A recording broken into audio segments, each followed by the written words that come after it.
নমস্কার বন্ধুরা, আজকে মম কিচেন থেকে জয়া মণ্ডল বলছি। আজকে আপনাদেরকে আমি ধুন্দুল ভাজা চানার ডাল দিয়ে বানিয়ে দেখাবো। ধুন্দুল ভাজার জন্য আমি সাদা তেল গরম করে নিচ্ছি।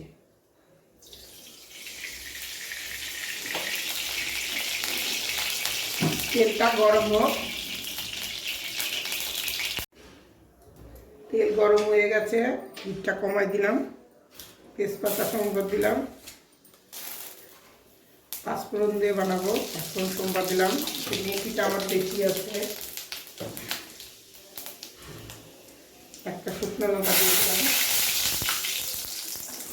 ধুন্দুলটা আমি এভাবে কেটে নিয়েছি, দেখুন 4টা কাঁচা লঙ্কা দিয়েছি।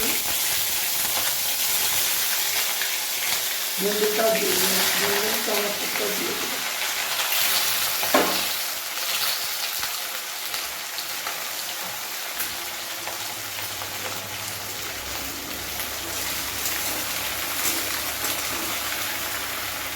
এর মধ্যে আমি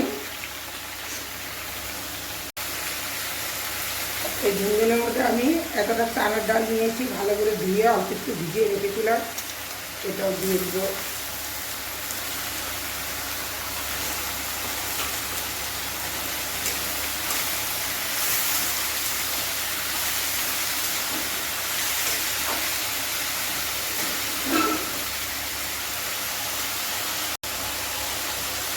অল্প একটু লবণ দিয়ে দিলাম,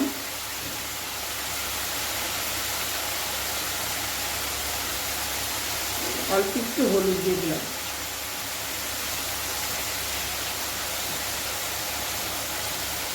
এখন আমি এটা ভালো করে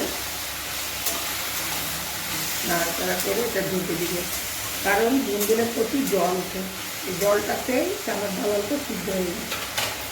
এখন আমি ঢেকে দিলাম। এখন আমি ঢাকনাটা উঠাই দেবো। দেখুন কতটা জল উঠেছে ধুন্দুলের মধ্যে। এর মধ্যে পরে আমি একটু কাশ্মীরি লাল লঙ্কা দিয়ে দিব, আস্তে আস্তে ধুন্দুলটা হবে। এর মধ্যে আমি অল্প একটু কাশ্মীরি লাল লঙ্কার গুঁড়া দিয়ে দিয়েছি, ভিডিওতে দেখাতে আমি ভুলে গেছি। এর মধ্যে আমি পেঁয়াজ দিইনি, আপনারা চাইলে এর মধ্যে পেঁয়াজ দিয়েও বানিয়ে খেতে পারেন। পেঁয়াজ, রসুন, আদা, আমার পেঁয়াজ দিলে ভালো লাগে না, তাই আমি পেঁয়াজ দিই। আর একটু নাড়াচাড়া করে বানিয়ে নিব। দেখুন কত তেল উঠেছে, হয়ে গেছে আমার ধুন্দুল ভাজা। এখন আমি পেঁয়াজ বানিয়ে দেব।